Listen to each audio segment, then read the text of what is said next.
Welcome to the Afterspin, opinions from thought leaders in our state. I want to ask Bev Perdue and Joe Mavretic, there's a movement afoot to get rid of homework.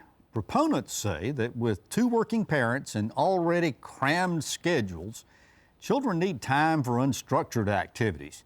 What do you think about homework, Bev? You work very closely in the education realm. I think this is another one of those discussions that has no place happening. If a teacher wants to give homework, A solution in search of a problem? It is just, it's ridiculous in my mind with all the issues in education. If a teacher wants to give homework, let her give it. Let the kid go home, and if there is no parent there, somebody else can be there. If not, there are YMCA programs. There are all ways to get homework done. America's test scores on reading and math are continuing to decline. Our children are not performing like children across the world. We are behind countries like Taiwan and Mideastern countries. There is no excuse for that in America, and whatever it takes to make sure that our children learn to read and learn math, it's essential that we do it. So I would say put away the TV. Well, I think you have to ask the question, why homework in the first place? It's for reinforcement of what the child got that day in school. Or it's for remediation, or to get ready for the next day in school or the next week in school. That's why you have homework. I think it's a spurious argument to say, well, because both parents are working, the kid ought not to have homework so that he can spend time with his parents. Wait a minute, that doesn't make sense to me. So I think if a teacher says, Johnny, you need to go home and work on your multiplication, then that's what Johnny ought to do. If a teacher says, Alice, I think that you need to go home and read the next chapter because we're going to be talking about it tomorrow, that's what the child ought to do.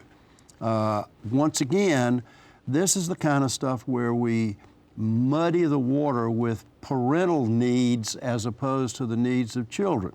Well, they say it's best for children because children need some downtime. Well, here again, who says that, and what science is that? Wait, Tom, let me finish. What science is that comment based upon? And my point is, with these studies that say this, is that if you start off with a bias, you can prove it every time. Yeah, and part of this issue, frankly, is they've got ballet, they've got soccer, they've got all of these structured activities after school and during the week. Has nothing to do with learning. No, but has nothing to do with learning. It's part of the reason why they're saying the kids are. Now, turn this for just a second. The new model that we're hearing so much about in education is that the classroom time is more enrichment time. And using the internet, the kids are actually supposed to be learning the subjects through internet programs and through teaching that way. What do you think, Bev? Is that going to take? It's ed technology, and it is taking. I mean, yeah, in the 21st century, kids are exposed to computers and technology outside the home, so therefore content to academics and curriculum can be delivered through these new medias. And that's the reason that some of the reading scores are really getting better. Even in North Carolina, we had that NC Read initiative where digital was used, and it made a difference. It's the area I've specialized in. Again, I just go back to, and I'm delighted Joe agreed, you've got to, education ought to be about the child, not the parents, what they need. Exactly. And you've got to focus on the children. If it was good enough for us, is it good enough for them? Well, the big thing is, where's a child strong and where's a child weak? You know, a lot of people aren't for individual instruction plans, but I think they are absolutely critical.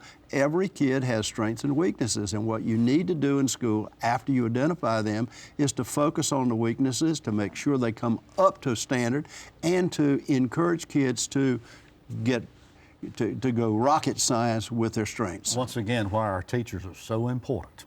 Well, thank you for watching the Afterspin. We'll have more video all during the week on ncspin.com.